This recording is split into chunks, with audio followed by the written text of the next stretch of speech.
Magandang araw po sa lahat ng mga taga-subaybay. Welcome sa programang Tagapagabay. Samahan niyo po kami sa pagbibigay inspirasyon, pagbabahagi ng salita ng Diyos at magandang balita mula sa ating Panginoon. Ako po ang inyong tagapagabay, Police Major Fulgencio M. Canyon Jr., Chief Evangelical Base Section ng PNP Chaplain Service. At alam niyo po, dumarating po sa atin yung mga pagkakataon na tayo po ay napapagod. Kapag ikaw ay napapagod, anong ginagawa mo? Well, ang payo po ng iba, kapag napapagod, physically, kinakailangan mo na magpahinga o kinakailangan mag-relax upang mapanumbalik ang lakas. Yung iba naman ay pinapayuhan na magbakasyon ka muna, mag-relax, mag-isip-isip, para pag-isipan mong maigi kung ano yung mga bagay na dapat mong gawin. May mga pagkakataon naman po sa ating buhay na kapag napapagod, minsan, nakakaroon tayo ng maling desisyon sa buhay. Pagod ka na ba? Dahil sa lahat ng ginagawa mong pagsisikap, parang sa tingin mo, walang nangyayari. Nakikita po ninyo yung mga anak ninyo, araw-araw, sinasabihin ninyo na, anak, mag-aral kang mabuti para magkaroon ka na kayo ng magandang kinabukasan.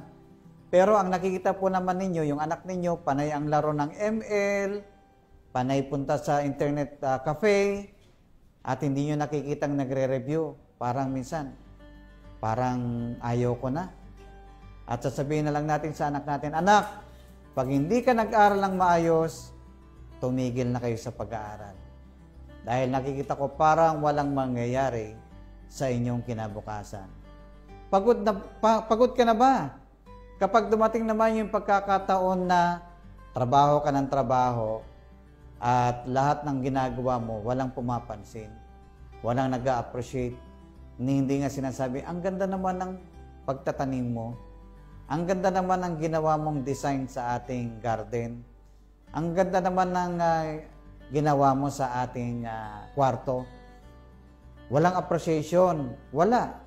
So, titigil ka na ba na gawin yung mga gandang bagay na ginawa mo? Pagod ka na ba? Dahil ang tagal-tagal mo nang nagtatrabaho, ang tagal-tagal mo nang nagsisikap. Hanggang ngayon, hindi ka pa rin napopromote. Pagod ka na ba? Na lagi ka nagpapasensya, laging nagsasorry sa'yo, at sasabihin mo, paulit-ulit na lang itong pagsasorry nito. Parang, suko na ako, ayaw ko na. So maraming mga bagay, no, na nag-uudyok sa atin na tumigil na, pagod na ako. Ayaw ko na. Wala din namang mangyayari. At alam niyo po mga kababayan, mga kapatid, dapat matuto rin naman tayo. Alam niyo po sa mga bagay na nangyayari sa ating buhay, maraming gustong manalo, pero ayaw naman po nilang maghintay. Kaya nga, paulit-ulit narinig natin, patience is virtue. Sa atin pong talata na babasahin sa Galatia chapter 6 verse 9, sabi po, kaya't huwag tayong mapagod sa paggawa ng mabuti, sapagkat pagdating ng takdang panahon, tayo ay aani kung hindi tayo susuko. So maliwanag po na sinasabi po ng banal na kasulatan, huwag tayong mapagod. Alam niyo po yung pagtulong natin sa mga nangailangan, pagtulong sa mga kapatid nating nahihirapan, yun mga mabubuting bagay na ginagawa po natin. Ibig sabihin, hindi po tayo nagbibilang at hindi rin naman tayo naghihintay ng anumang kapalit. Pero alam niyo po, no, naalala ko po, meron po akong kakilala na pagkabata po nila, minor de edad pa lang, mga 8 to 9 years old, they are being forced labor, bata pa lang po. Kailangan nilang magtinda, kailangan tulungan yung nanay nila na magtinda para may makain. At nung siya po ay high school, mag-high school na, pumunta po ng Manila. Sa kanyang katawan na napakapayat, napakaliit, pumasok po siya sa construction. Yung tagapala po ng buhangin. Medyo mabigat na trabaho yun. Sabi sa kanya, kaya mo ba yan? Kaya ko po. And then, siya po ay naging working student sa umaga, nagtatrabaho, sa gabi po nag-aaral. So, hindi po siya tumigil. Nagsikap po siya. Dahil naniniwala po siya someday na meron ding magiging bunga yung mga bagay na ginawa po niya. At alam niyo po, yung paggawa po niya ay hindi siya napagod. Sa totoo lang po talagang dumarating yung time na patang-pata, pagod na tayo.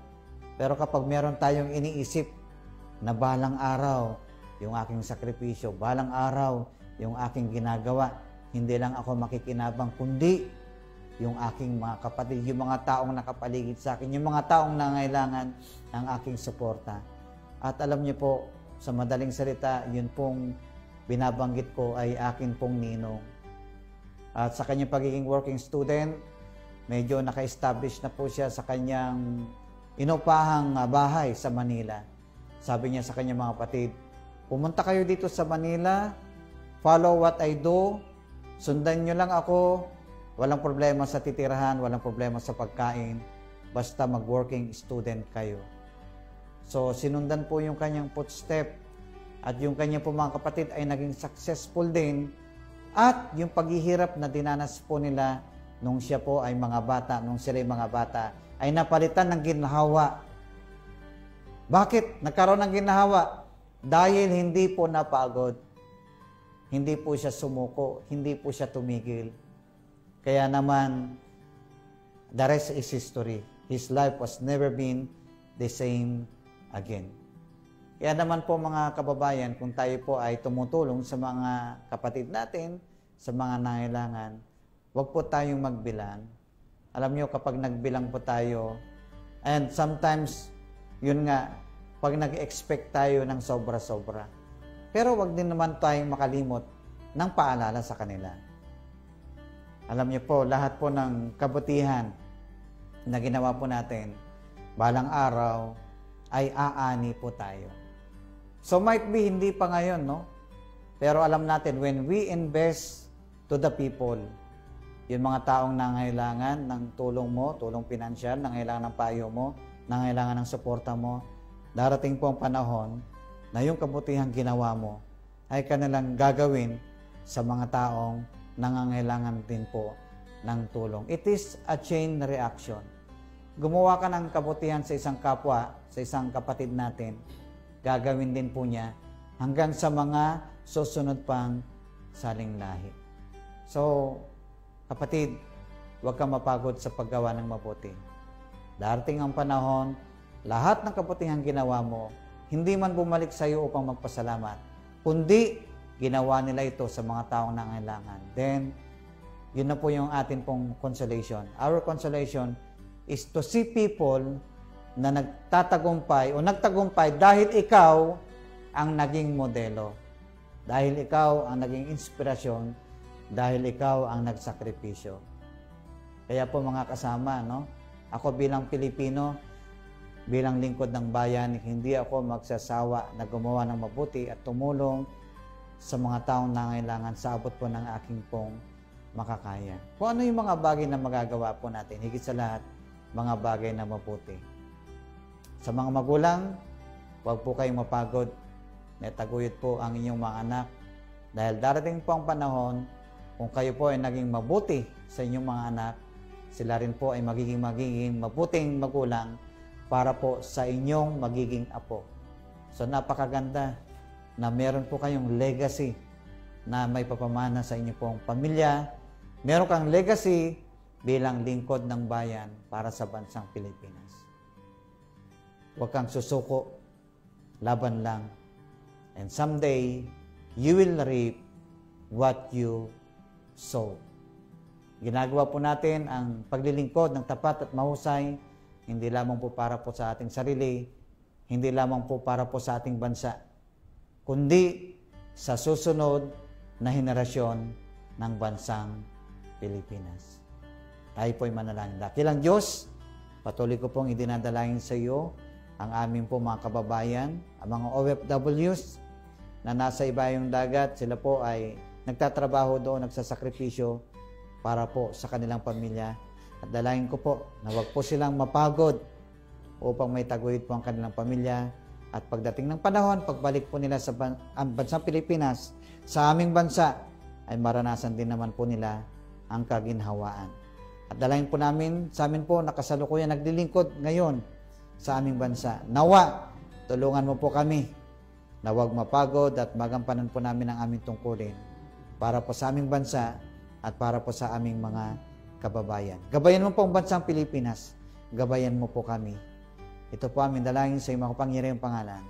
Amen. Maraming salamat po sa inyong pagsubaybay at abangan niyo po kami sa susunod na edisyon at pamamahagi ng salita ng Diyos. Muli, ito po ang inyong tagapagabay, Police Major Fulgencio M. Canyon Jr., Chief Evangelical Bay Section ng PNP Chaplain Service. Lagi po nating tandaan, ang lahat na nagtitiwala sa Diyos, kailanman ay hindi mabibigo. God bless us all.